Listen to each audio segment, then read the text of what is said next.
I'm going to let this go for a couple of seconds before I go because YouTube, I don't know, the audio has a weird syncing thing. So I'm just, there we go. It has a weird syncing thing. There we go. Let me mute myself so I can see the chat. What's going on? If you missed this, as always, you can catch it on the replay. I rescheduled it because obviously I was hanging out with family yesterday. And when you're hanging out with family, you can never time when you're going to be back from anywhere, depending on the family you have. So, couple of things that I want to talk about today. I was went over my sister's house, and she's like, "Girl, did you see the news? Did you see how Trump was exposing the Social Security database?" I guess I want to pull up that video because I guess he had to check a reporter. Like, I mean, y'all talking about Doge, but look at what we finding. We finding people collecting Social Security that's older than the damn country, supposedly, right? I saw some liberal lady comment on one of my friends' posts who was kind of talking about this, and she goes, "I know you're not going to believe me because I'm a liberal, but they set these, what did she say on that man's post? I got to go back to Facebook, but she said something about the Social Security Administration. They set, I guess, certain dates back to like 18 something. I'm not sure what she was talking about. Let me go read that post because I was just like, what? Like, why would they do that?" But she offered an explanation to what Trump is saying. Let me get into what Trump is saying, though, and then I'm going to try to find that comment while we're listening to Trump's expose Social Security fraud. And they keep talking about Social Security is on the lifeline. It's like, of course it's on the lifeline. You got people who should be well past the living age collecting Social Security, supposedly from the findings from Doge, SSS. And you hear what Trump is saying, and you're just like, okay, people who are 90 to 100 collecting Social Security, okay, that's believable, right? But people over 100, I mean, honestly, these people should be studied if they're living that damn long. But let's listen to what Trump is exposing. And has no authority to make decisions. Can you clarify for us today? Well, Elon Musk. That role is there? Yeah. Elon is, to me, a patriot. So, you could call him an employee, you could call him a consultant, you could call him whatever you want. But he's a patriot. I mean, look at the kind of things I just said. Just write it down, just in case that question got asked, right? And Trump says that Elon is a patriot. All right.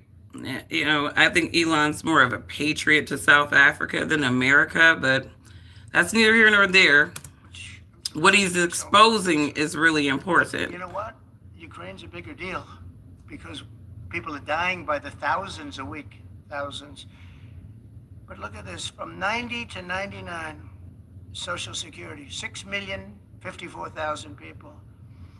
Well, that's okay, maybe that's possible. 90 to 99, maybe it's possible. It's a lot of people, though, with that.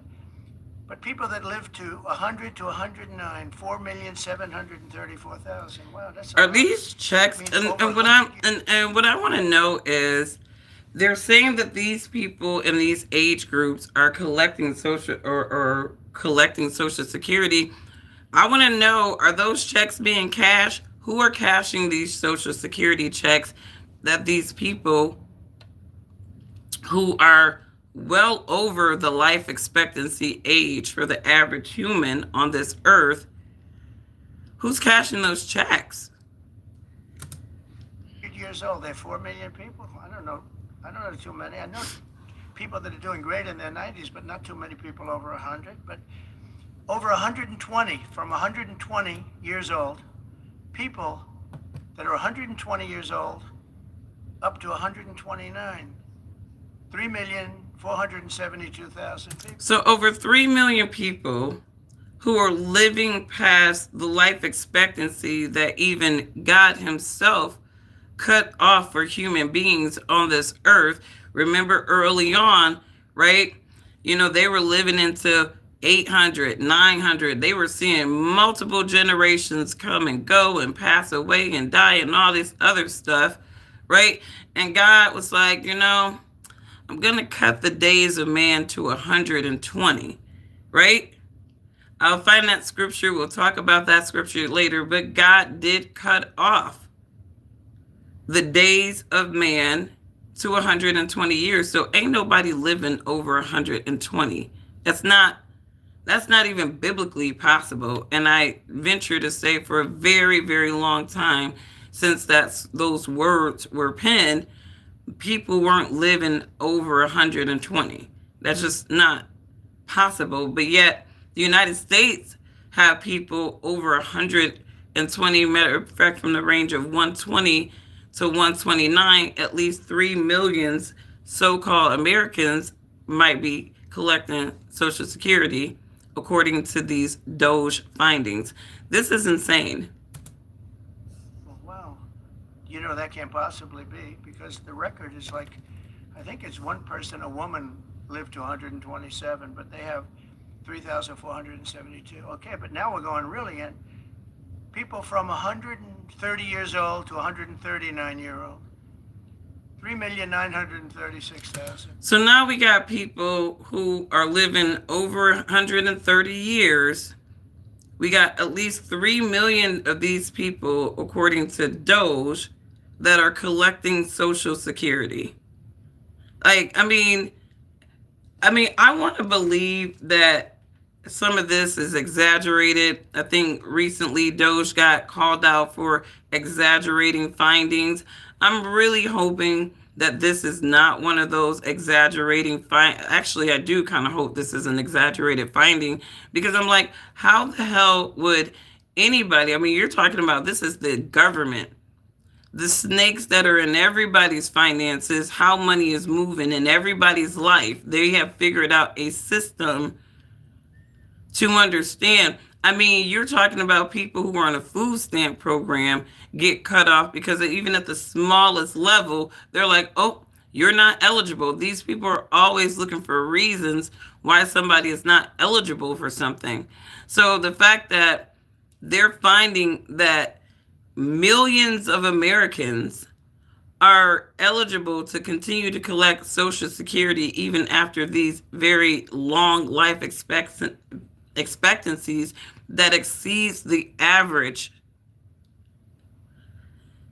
And there's no questions, there's no studies. These people are fascinated with everything. So if we got Americans running around who are living over 130, 20 years old, we need to be studying what they're doing. We need to be getting our country back on track by looking at their asses that are collecting Social Security, right? Nobody in America should be dying or suffering illness when we have people collecting Social Security who are older than this damn country. Basically, this is what I'm hearing from Trump. Listen. Wow. I wonder if people are getting paid with all this. Are these checks? And that's what we're checking right now. People from 140 years old to 149 years old, 3,542,000, 140 years old and beyond. Now, what's going on from South Africa? We see you, South Africa. We praying for all y'all over there. What's going on, Drumstick? What's up, Amit? This is insane. 140 years old and beyond. Now we're really going, because we're looking to break the record by 25 years. People from 150 years old to 159 years old. 1,336,000 345,000. So we got, according to these findings from the Doge, we got Americans who are over 150 years old collecting Social Security. And they're talking about this program is on the lifeline. These people are always talking about creative ways of cutting Social Security. Let's start by cutting all the dead weight, literally, from the program, right? It's a hell of a lot of people getting paid, and they may not even be alive. Who the hell are cashing these checks? Those people need to go to jail. Whoever's been cashing these types of checks, if these checks were issued and somebody has actually been cashing those checks, those people need to go to jail. I mean, it's fraud. By the way, these are in the computer files. This is what they do well. They're super. I asked Elon, who are these Doge people? He said they're super brilliant computer people and they love the country. It's simple. Wait a minute. People from 160 years old to 169 years, 121,000. So 160-year-old people. 170 to 179,000, 6,087. But now, let's go into the real numbers. From 200 to 209 years old, 879 people. From 210 years old, I haven't met any of them. And if I did, I would bless them. Okay, I want to stop here for 1 second because 210 to 290 years, 800. Let me go back. From 220 years. Hold on, Big Trump.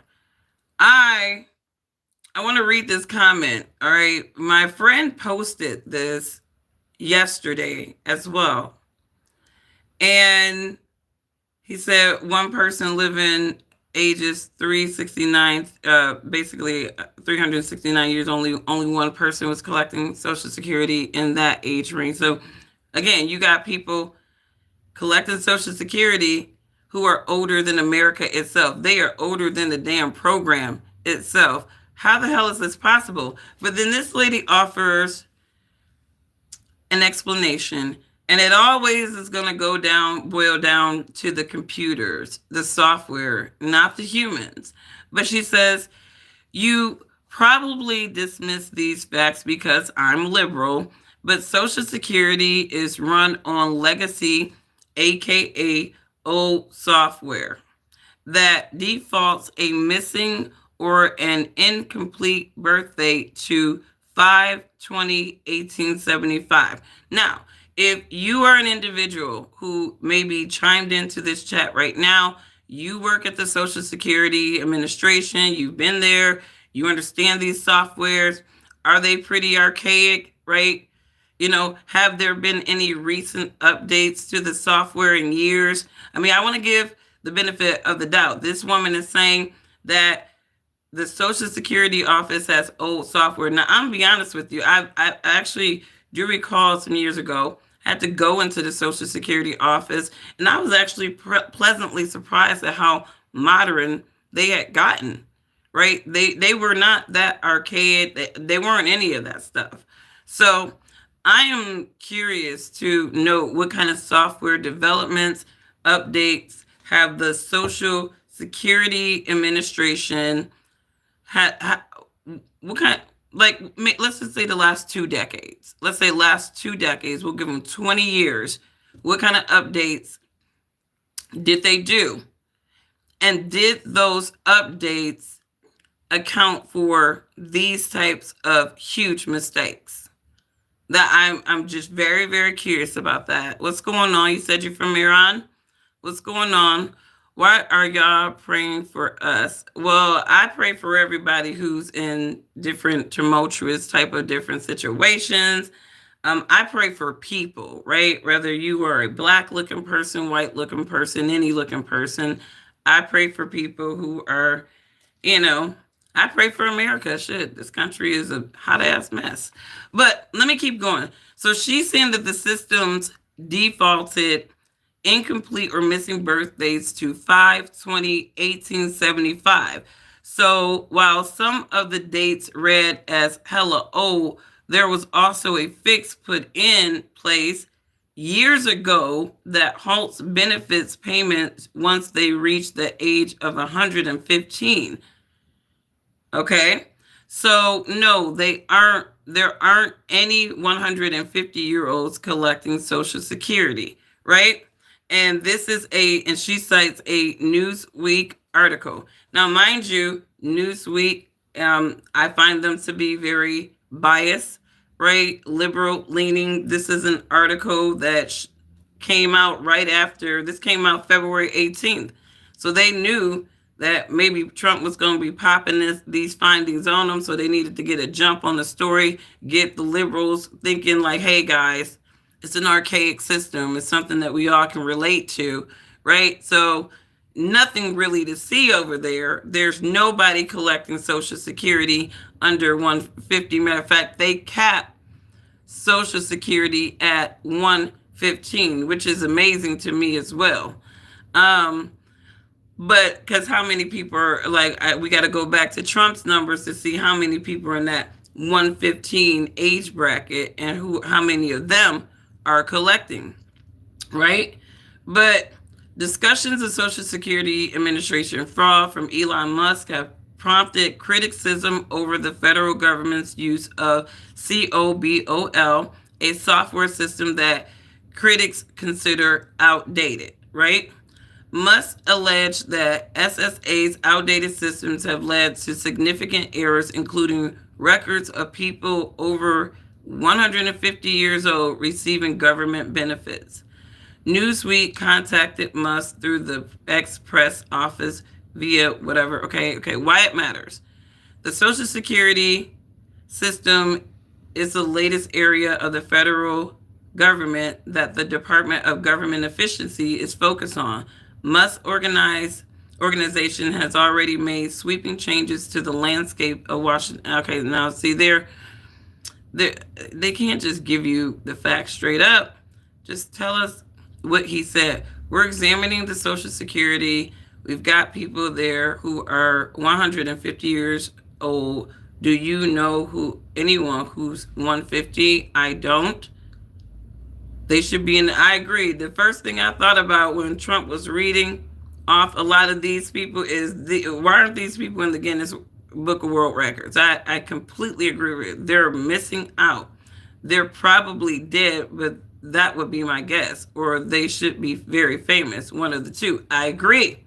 I agree with that wholeheartedly. That was the first thing when I heard Trump reading those numbers. I'm like, where are these people? Why don't we know these people? If they are people living that damn long, do they still have their faculties or are they vegetables? I don't know. But if any of them got their faculties, they should be famous. I agree.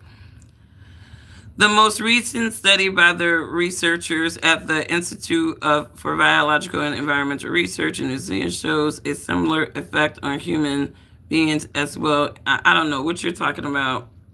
Let me go to the chat because there's always somebody deviating on some weird shit. But so it says Musk claimed that the SSA's current system created flaws in Social Security that sent money to people who did not need it. Okay. But my whole thing is these checks were issued. The checks were issued, right? He's claiming that the people who did not need the Social Security because they were probably dead, right? Who were cashing the checks. Those people should be investigated. Like beyond the Social Security system being flawed, the system being flawed, somebody was cashing those checks and they should be investigated all the same because it's nothing to just say, hey, this person is deceased. They're no longer with us, right? Do the right reporting, right? So this is interesting to me. Let me know what your thoughts are. What is COBOL? COBOL developed in the 1950s through a public-private partnership, was designed as an English-like programming language for business applications. Now, mind you, we live in an age of technology, right?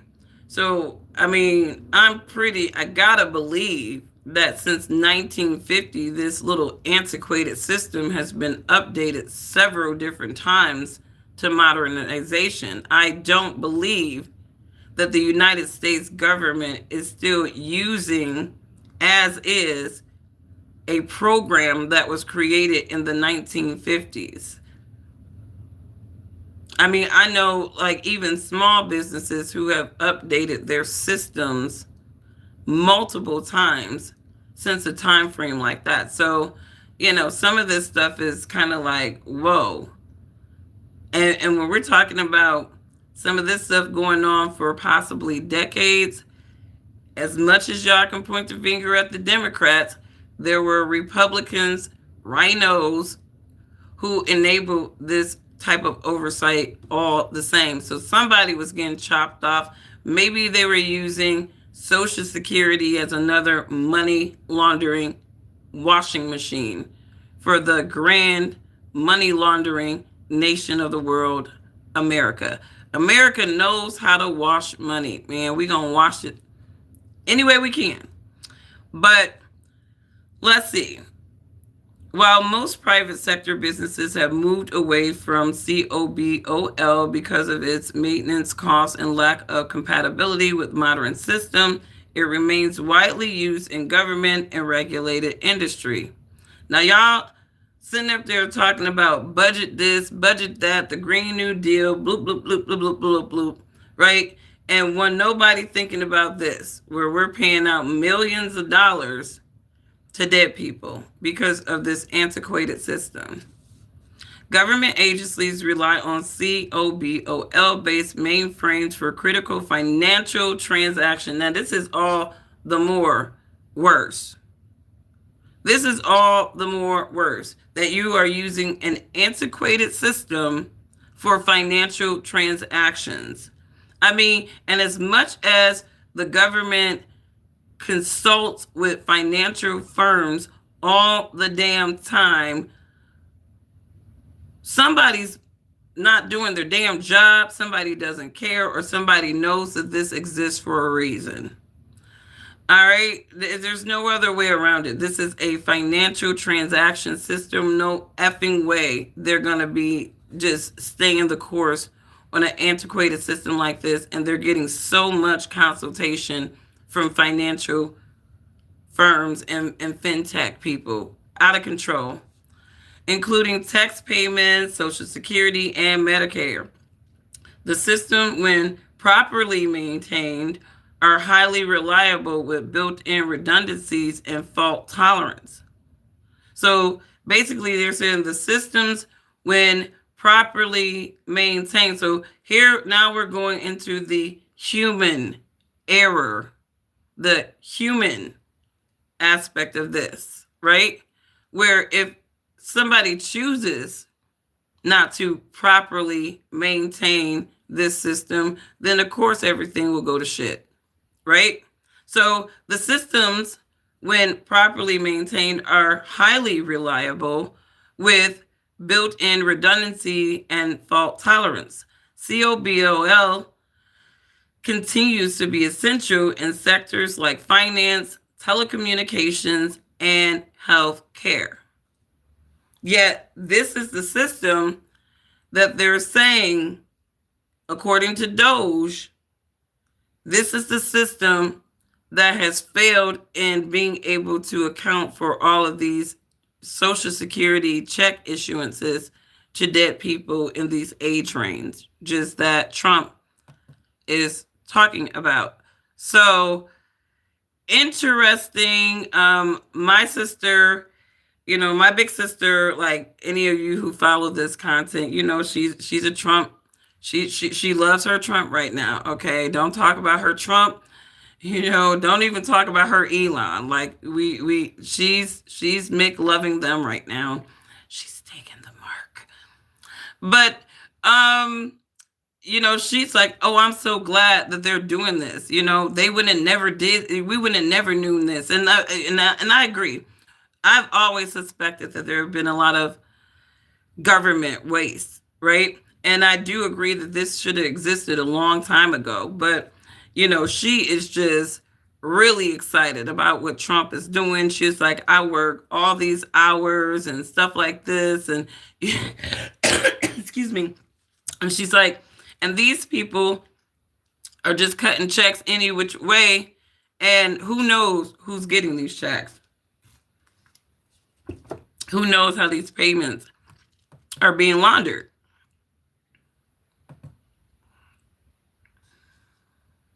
20 years old to 229 years old, 1,039. And then you have two people from 240 years old to 249 years old, one person. And there's one person that's 360 years old. That's just that. And then where's the money being spent, right? Let's go into that for just. Yeah, they cut off the news report when he got into how that money was being spent.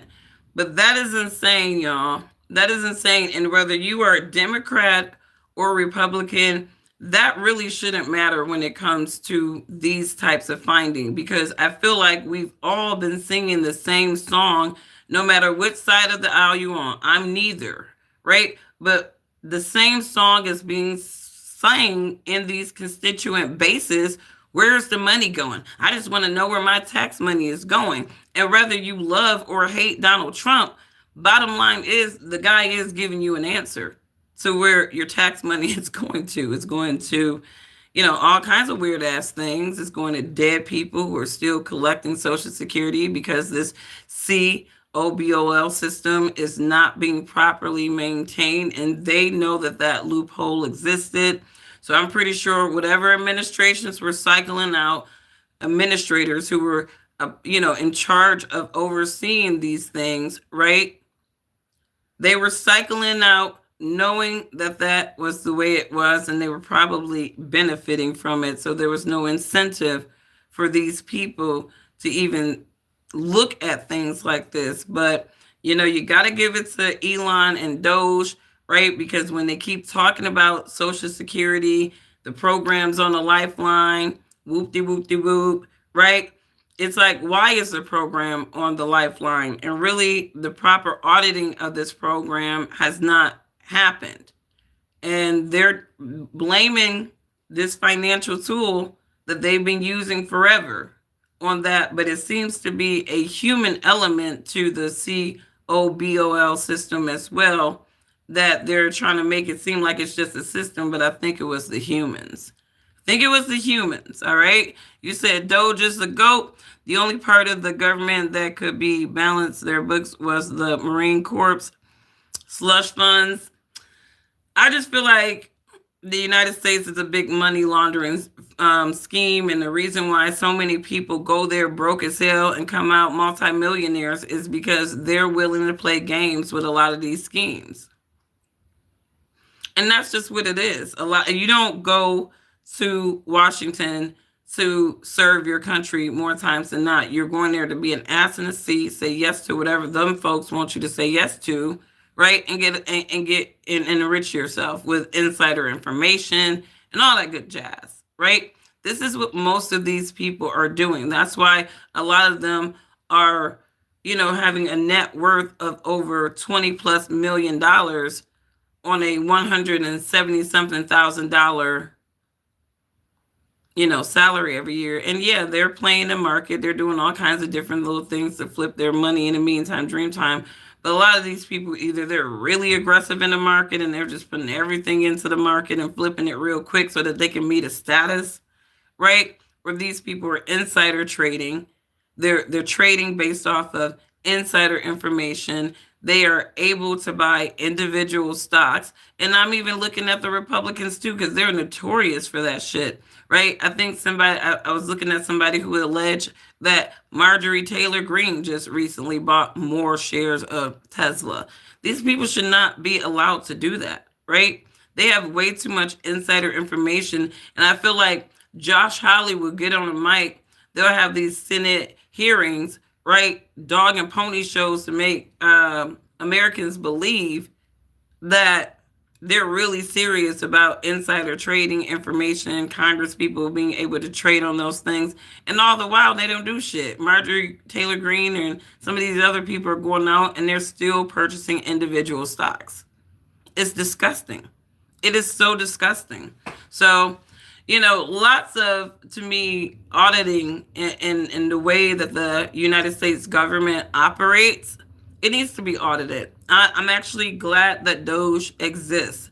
And I think as they are figuring out ways to salvage money that is being depleted and not being appropriated the right way, issued the right way, right? I think there will be opportunities. I think between doing things like this, truly auditing your finances, right? Understanding everybody, right hand needs to know what the left hand is doing.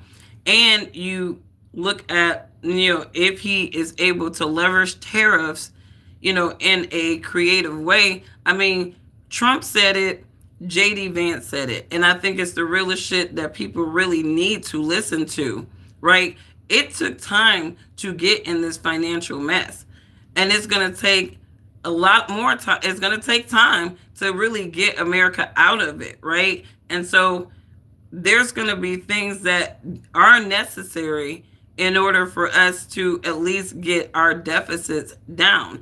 And Trump was realistic, right?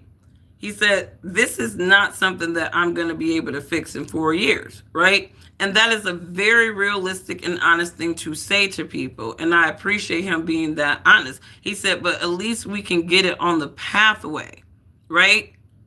We can get it on the pathway. So that starts with spending cuts. That starts with some people who were comfortable in being enabled by certain subsidy type programs and stuff like that. They're going to have to put in some work. They're going to have to kind of be more of a contributor to the things that they want and the outcomes of their lives a little bit more. And obviously, the private sector is going to just need to ramp up production, and they're going to need tax breaks to do that, right? They're going to need tax breaks in order to employ people, to get them to a point of being a little bit above where they're at. So there are a lot of necessary things that need to happen. I don't think some Americans are ready for those things to happen, but they're necessary. And I've been saying this since 2021 that we should have been setting Americans up for where we're about to go in the next 4 years. We should have started doing that in 2020. That way, at this point now, Americans, because they're so, short attention span, right? They would be already conditioned into where we have to be in the next 4 years. They would have already been conditioned. It would have just, a matter of fact, this would have been a light at the end of the tunnel for a lot of Americans. But who wants to listen to Black people? We're low IQ, right? We don't know anything, right? And so that's why a lot of y'all keep failing and fucking it up for everybody. But anyways, off of that, let me get to the chat. And then we're going to really quickly, I was following sometimes that things, little beefs, little things catch my eye. And I'm just like, why am I keep seeing this? And, let me read the comments first. Let's see. They haven't had a job in years. Wait, what about if you had a job a long time ago? Here's the thing, Gerald Winters. And this is what I've been told. Now, I grew up in the 90s, okay? And the U.S. education system, in my opinion, I consider people that are in my generation, we were actually, I feel like we are last rights to the U.S. education system that actually did turn out global competitors. Because when Obama came in, they really started doing some real fruity stuff with the U.S. education system, and it just did not prepare people. Excuse me, I have a list. It did not prepare people to be global competitors or even have a pivot-minded mindset, right? Where when I grew up, we were not taught to acquire one skill. Like, we were not taught to just be in one space. We were taught to change as the market changed, right? So in that mindset, we were conditioned to always be able to pivot and learn new skills, right? So a lot of times you'll look at industries, and we see this with NAFTA. NAFTA is the swan song for the single skilled type of worker, right? NAFTA was the swan song for the single skilled type of worker to pass on to the next generation, that you cannot operate with a single skill. You have to be able to operate with multiple skills that you can implement in little short ways, even in your function, right? So that if your sector should crash or whatever the situation is, you will be able to cross other sectors, right? So if you were a manufacturing guy, right, you should have been able to acquire some skills that might get you somewhere close to the product space with your manufacturing skills. Even if it's just a project manager or coordinator, it's still a pivoted skill that can help you pay your bills and sustain yourself. A lot of people, unfortunately, they are single skilled people. They are conditioned to be single skilled. And so when certain aspects of their sector crashes, these people don't know how to pivot. They're waiting for the sector to turn around. And so this is where you will find people who lose their jobs, and they're going to be out of work for a duration of time. But during that duration of time, you have to make a decision. And this is what I was telling people during COVID, when those, devils locked everybody up and stopped the economy then. I'm like, this is an opportunity. This is an opportunity for people to kind of pivot, right? Everybody's sector, a lot of sectors were laying off during COVID. I got furloughed. I was working in automotive and manufacturing. I got furloughed. And I'm one of those people, again, I like to keep the jump on things. I've always been a market watcher because I've always recruited across the sectors anyway. So I always knew how all of the sectors work. So when I saw automotive sort of retooling, doing all that PPP stuff around COVID, I didn't really see the job security for me in that sector. And I love automotive. Matter of fact, the automotive sector is my first love. But at the same time, I didn't see the sustainability in terms of me. So I pivoted. What did I do? I went out. I took the SIE. I took the Series 7. I took the Series 66. I took all of I took the accident, life, and health. I changed my skill set. I jumped into the financial services sector. That just seemed more sustainable to me during that time.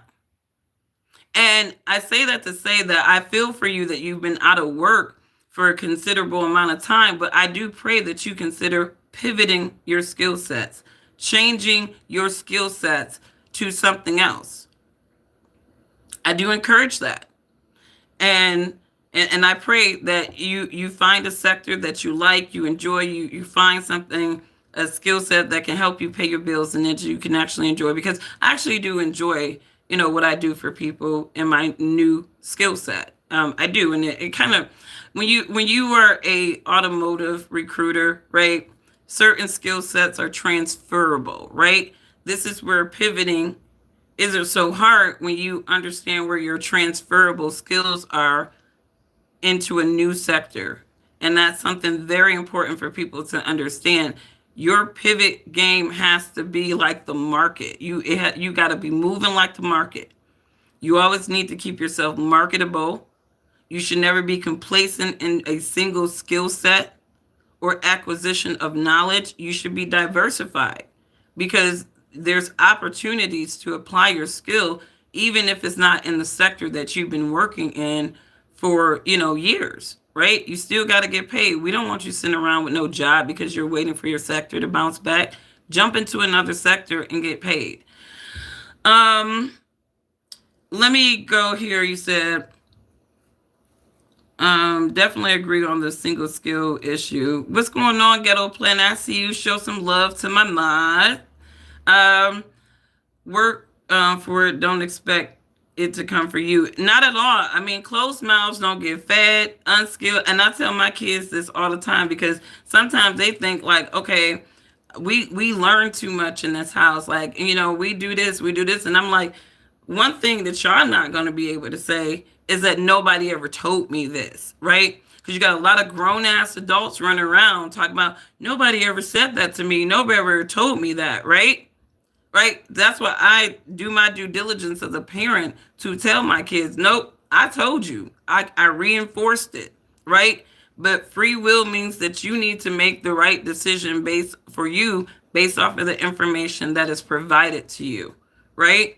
So, we went off on this tangent from Trump and Doge, but I guess I was reading the guy's comment. But Gerald, I pray that you get another job. If it's not in your sector, I pray that this time that you've been off from work, that you have been utilizing it to build your knowledge base and to pivot into something else. Anyways, really quickly, and I think I'll just do another video on this because I actually got to jump off because my kids are on winter break this week. So I took off yesterday and today so that we can do some stuff just out of the house and, out and about. And everything you do with these little kids, like literally sets you back like over $100 every time. It's insane. So yes, children are expensive, but this is where you got to have the skills to pay the bills and also be able to enjoy your family life. So I encourage people to diversify their skill sets, right? Last point I want to make. I'm not sure if anybody's familiar with 50 Cent, Big Meech conflict, right? You got these two brothers and then you got the son in the middle. And just outside looking into that conflict, I kind of look at this a couple of ways. You got a father that was sent to jail when the son was very, very young. And then you have this other guy who is looking at this kid. He sees the effort the kid is making and he decides to invest in this kid. Now, this particular guy may or may not be really cool with this kid's dad who is locked up, but nevertheless, he takes the kid under his wing, arguably treats him, affords him opportunities that he, was even better than his own son in many degrees, right? And I think that the kid develops a love and respect for the mentor that is akin to that he would have with his father.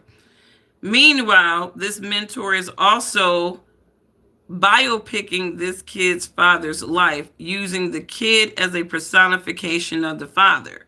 Now, a lot of people are saying that Big Meech is out here ruining his son, not just because of a beef with 50, but because of jealousy that 50 was able to provide for his son in a way that apparently he was not able to do behind bars. And a lot of people are saying that Big Meech is actually being unappreciative and a little bit jealous of his son. Now, I will just say this, that a lot of fathers get jealous of their sons when they're in a position that has passed them. I only know Big Meech's name, honestly, from Rick Ross's song, because I'm not no street person. I don't glorify gang people who do certain types of things. I don't glorify these type of people. So I didn't really know who Big Meech was, to be honest with you, outside of like some gang affiliated person, right? But you see, Lil Meech, and that's what he went to prison for, is certain charges related to breaking the law. I personally believe that this man is jealous. I also believe that he thinks that there is a comeback for the Big Meech name. And even when you have a Rick Ross behind you, these are old cats. Some people are delusional about time and what is their time. These are old cat. Big Meech is an old cat. Rick Ross is an old cat. Hell, I grew up with them. I'm an old cat, okay? We over 40. Some of them are like in their 50s, right? Y'all old cats. Ain't nobody really popping out for y'all asses like that. And I think that Big Meech should have laid low, right? he definitely could have profited off of what was remaining of his legacy if he would have just chilled. I think that people argue that 50 Cent only got close to Lil Meech so that he could take ownership of Big Meech's legacy in some kind of way. And that Lil Meech didn't realize how he was being used by 50 Cent. So let me know what you guys think. Do you think Big Meech is jealous of his son, jealous of 50 who took his son under his wing when he was in jail? Is this a case of a Lil Meech? Because I do feel bad for Lil Meech. I do feel bad for Lil Meech. Because I feel like he's caught between loyalty to his father, who's this name, this ideal, right? And a man that truly did put him on and make him a profitable person, whether he blew the money or not. 50 still made him a profitable rising young star. And I think that Lil Meech owes a lot to 50 Cent. And I think this whole situation puts him in a rock and a hard place. So have you guys ever seen situations where the mentor goes all out for the kid while the father is away? And then when the father gets out of jail, comes back or whatever, the father is a little bit jealous of the respect and the reverence that the son has for the mentor.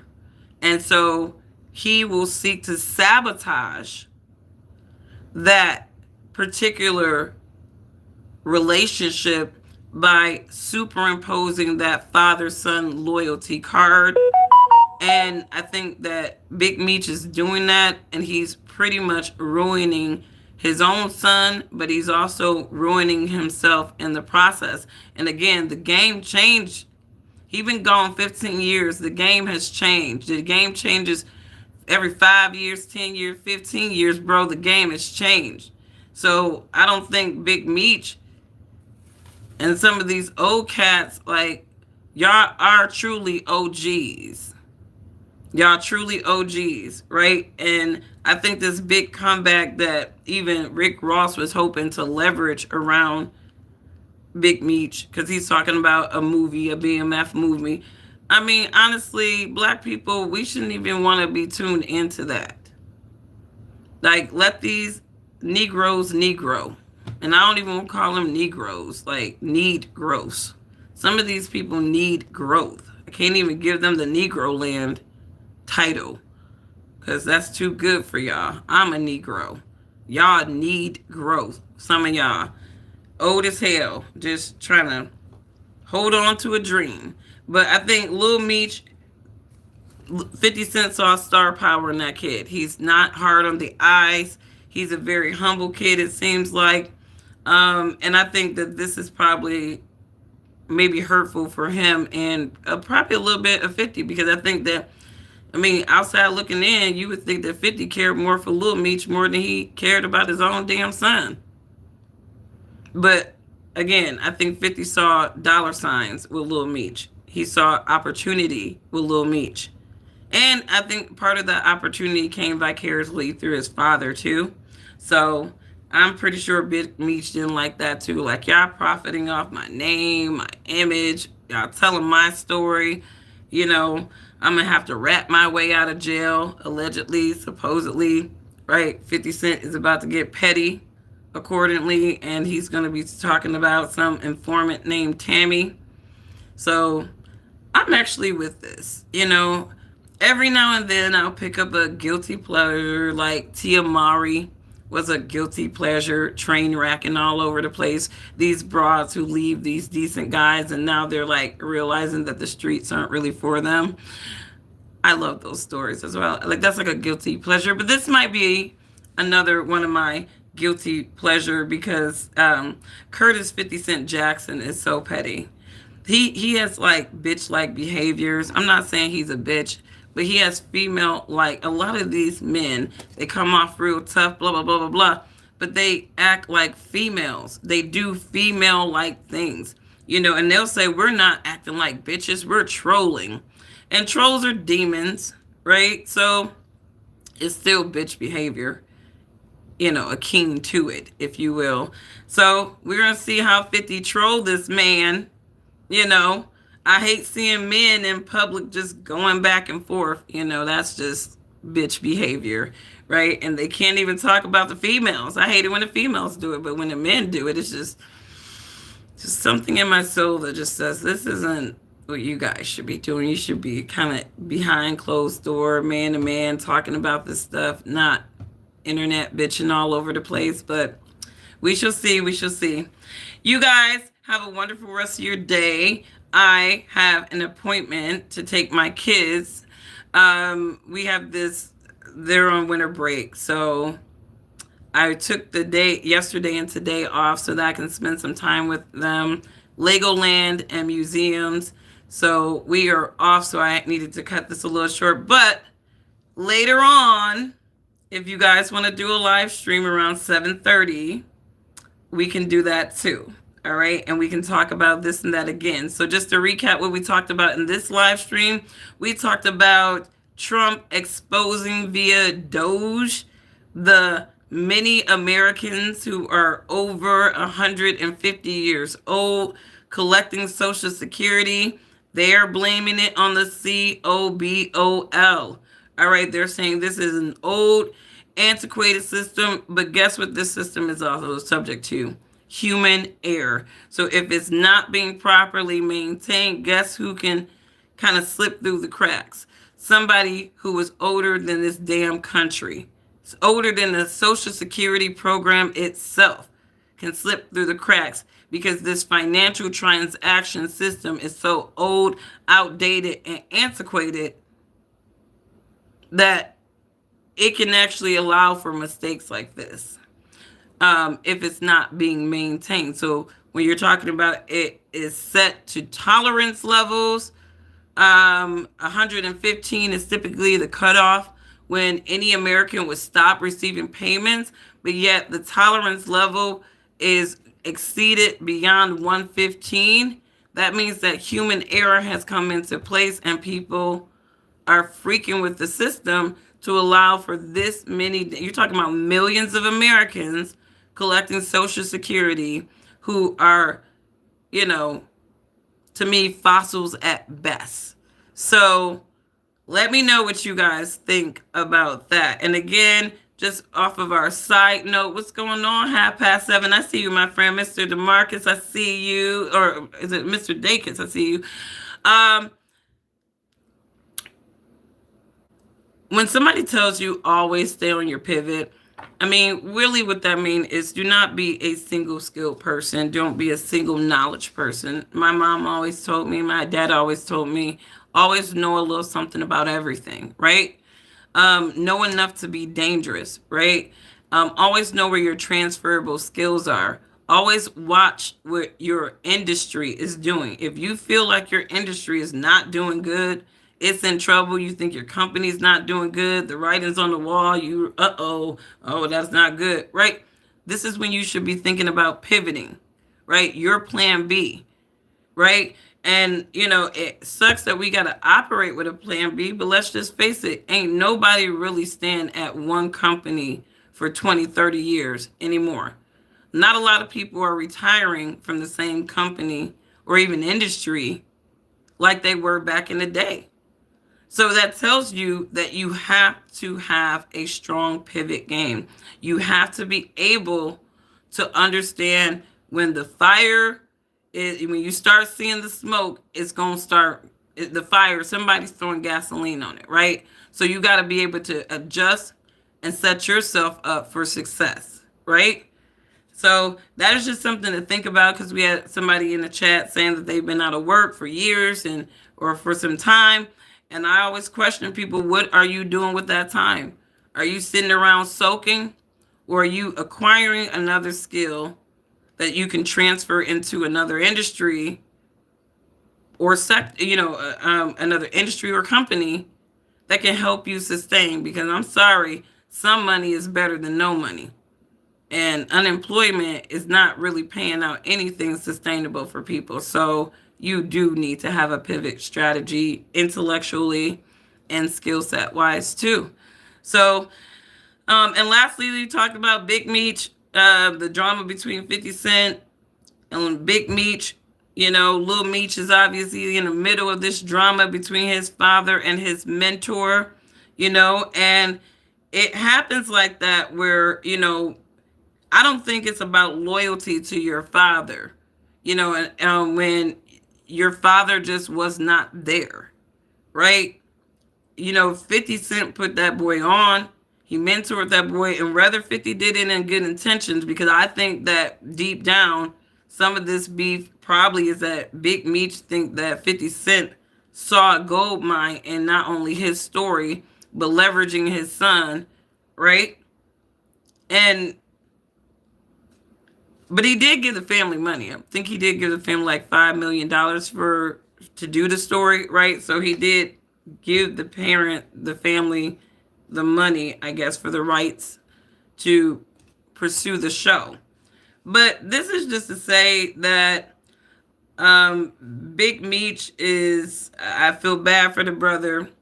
I think when you get out of prison after being locked away from society for 15 years, you really just have no clue how society has changed.